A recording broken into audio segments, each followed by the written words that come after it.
Professor William Gumede, recently appointed as chair of the Multi-Party National Convention. Now, you'll recall that political parties are trying to work to form a coalition, and these include the Democratic Alliance, Inkatha Freedom Party, Freedom Front Plus, ActionSA, the United Independent Movement, and the Spectrum National Party. Included in there is the ANC, of course. Joining us now is Professor William Gumede, who is going to unpack for us, perhaps starting with your role, Professor. So there is this national dialogue that took place from Friday up until Saturday, and then we know later this month there is going to be another convention at the behest of the Democratic Alliance. Is your role to pull all these strands together? Good morning, and I'm very happy to speak to you again. Just in terms of my role, so I'm an independent chairperson. Really, my role is helping the parties coming together to form a coalition. So, university opposition parties, which include the DA, ActionSA, IFP, and so on. So, first part of the role. Second part of the role really is to bring others on board, other opposition parties on board that are not on board yet. So that's the second part of it. In the process, I'm not affiliated to any of the opposition parties. And if once the agreement is done, I exit.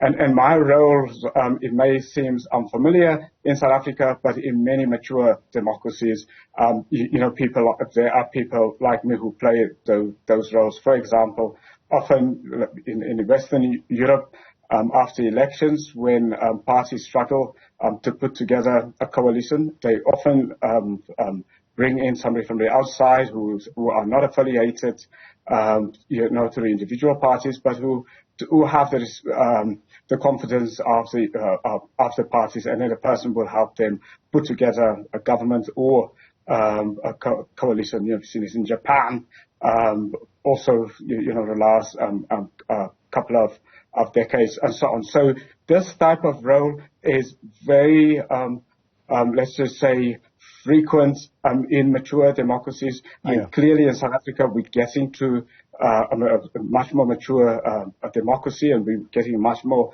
to a coalition governance system, which is, again, an important element in a mature democracy. Yeah.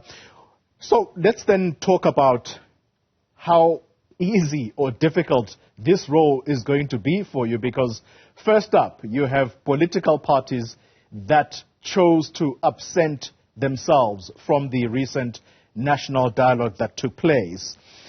How difficult is it going to be for you to try and get them on, given that there are reservations already suggesting that the Democratic Alliance and the ANC are proposing a minimum percentage of votes for any of the leaders from either smaller parties to get an executive position in government?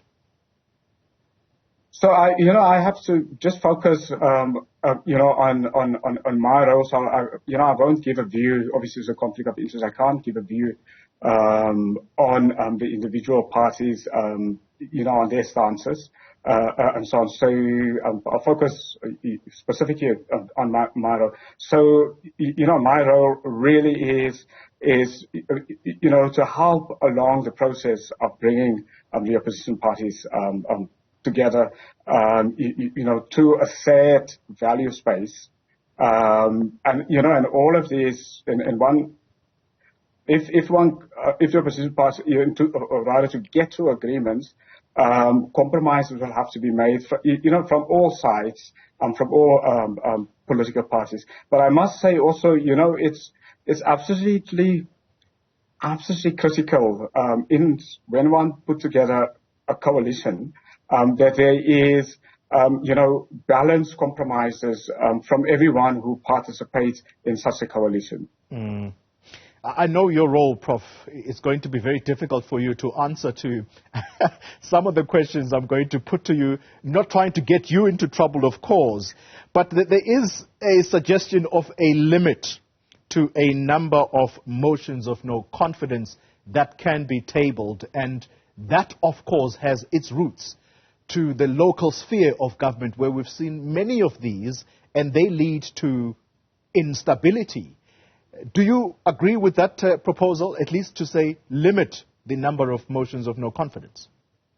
Again, I'm going to bring it in a different, from a different angle, given, the position that I'm having in. Rather, to give, we have to ask the question, why have we seen the collapse of many of our coalitions at a municipal level? One of the first things, one reason often is that, the bigger parties often, because they're big, they try to dominate. Now, in coalitions, it doesn't mean that the party with the largest number should dominate. And then often what happens is that smaller parties are excluded, or not excluded. They feel marginalized, in a coalition. So often the best way of balancing, is a symmetry of power, between the parties with more votes, those with few votes. So how does the parties balance that? And often one way to do it is for a bigger party to allow, for example, smaller parties that are part of the coalition, to give them more voice, perhaps even critical positions, and so on, because the whole idea is to hold the coalition together. So, compromises, often more compromises are needed from the bigger parties. Yeah. Now, secondly, also, one reason also why these coalitions often fail is that the coalition partners don't come up with common policy platform. So, either every party has their own policy platform, and they don't combine the policy platforms to form a coalition, a common coalition platform. So either is the dominant party's policy becomes the policy platform of the coalition, or, every party in the coalition have their own policies. Now, so a coalition must be looked at almost as an entity. A coalition is almost like a structure, almost a political party. And it means that the political parties that are part of a coalition must come up with a common policy platform. Yeah. Prof, I know I'm probably going to put you into trouble here now, but you're welcome to tell me, no, I can't answer that. You said something quite critical, that sometimes for these coalitions to work, you have to give a smaller party a critical role in government.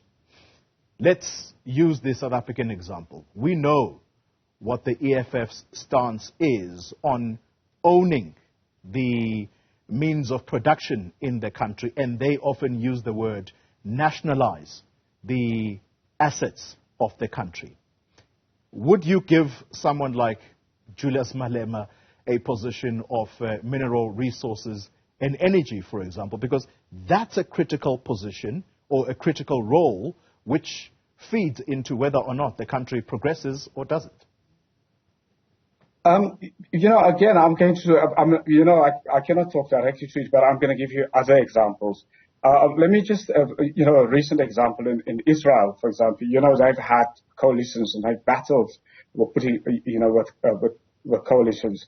Now, often what they do is, let's just say, there's one party in the current coalition, which is a very religious, fundamentalist religious organization in that coalition. So they wanted that party in that coalition in order to win, to get over the 50%, to win. So they had to bring in as many political parties.